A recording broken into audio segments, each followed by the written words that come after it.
Welcome to the Great Basin Fire Potential Briefing for Saturday, July 25th. Over the next couple of days, we will continue to have thunderstorms across parts of the Great Basin. Today, over parts of northeast Nevada up into Idaho and across Utah and along the Sierra Front. A little bit less coverage on Sunday. However, it's looking towards early Monday morning that we're more concerned with, especially over parts of western and northwest Nevada. And then we'll have another round of thunderstorms later in the day on Monday that expands further east.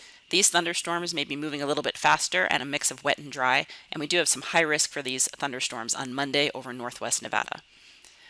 Over the last 24 hours, we've seen a lightning that stretches from the Sierra Front northeast across northeast Nevada up into southern Idaho and over the eastern and southern half of Utah down into the Arizona Strip.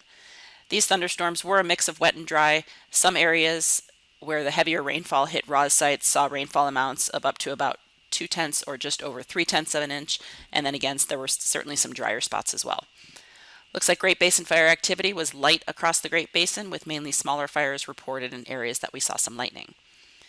Over the last 7 days, we've seen thunderstorms continue to impact the Great Basin, and this has brought above normal precipitation to parts of western and central Idaho and also to parts of the Arizona Strip and Utah as the monsoon moisture has moved its way up north. Still some very dry areas of parts of southern and central Nevada. Looking at our current ERC point map, we do have a lot of missing data. Likely some data was not entered last night, but looking at the ERCs, you can see a blend across Utah where ERCs have come down significantly in areas that have seen those repeated thunderstorms with some rainfall, but are still critical in some areas that have not seen some of those heavier thunderstorms. Also, our ERCs have come down a little bit over parts of Idaho and Nevada. Looking at some of our ERC charts over south central Utah, you can see the downward spike of the ERCs as that in areas that the rainfall has occurred or thunderstorms over the last week. And then further north, we have seen ERCs come down a little bit more slightly over parts of southern Idaho in areas that have seen just some scattered thunderstorms. 10-hour fuel moisture is still quite low over some of the drier areas of Nevada into northern Utah. Looking at our satellite picture from this morning, you can see a trough of low pressure moving by to the north across the northern Rockies, but still generally light flow across the Great Basin and moisture in place, so again, we will see another round of thunderstorms. Looking at our weather pattern for later today, again, you can see that low tracking well to the north. We do not have any high risk across the Great Basin. We will see thunderstorms, again, in similar areas that we've seen the last couple of days over parts of the Sierra Front and then northeast Nevada and Idaho, and then over eastern and southern areas of Utah. But these thunderstorms, again, will have a little bit of moisture with them and higher humidity. Looking at our low relative humidity for this afternoon before the thunderstorms kick in, we will see single digit to low teen relative humidity during the early afternoon across Nevada and western Utah, and then a little bit higher as you go into northern and eastern areas of the basin. So again, later today, maybe a little bit less lightning coverage than we saw yesterday, but still, again, over eastern Utah, parts of Idaho into northeast Nevada, and then the Sierra Front. As we move into Sunday, we do have an area of low pressure that will be located off the west coast. This will be pushing a little bit of energy up over western Nevada late Sunday night and more towards Monday morning. So on Sunday, we do not have any high risk for thunderstorms, but you can see those high risk already starting into parts of California and Oregon in advance of that area of low pressure.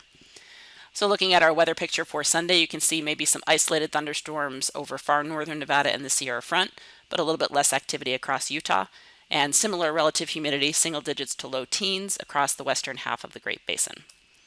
However, it's as we go into especially early Monday morning is when we may start to see some of this lightning materialize over parts of the Sierra Front into northwest Nevada. We do have high risk for this area, which also matches up with North Ops and parts of Oregon. Again, as that area of low pressure ejects a piece of energy, that will be generating those early morning thunderstorms. And then we will see thunderstorms develop later in the day as well and extend a little bit further east. But it's this area of northwest Nevada that's been on the drier side and hasn't seen much moisture with the thunderstorms. Looking at our weather picture, this is for Monday afternoon. Again, those thunderstorms expand over the northern half of Nevada and possibly into southern Idaho. But looks like Monday morning, any thunderstorm activity would just be confined to the northwest side of the state. Relative humidity will come up a little bit as these thunderstorms develop as well. The forecast amounts of precipitation for the next few days are indicated here.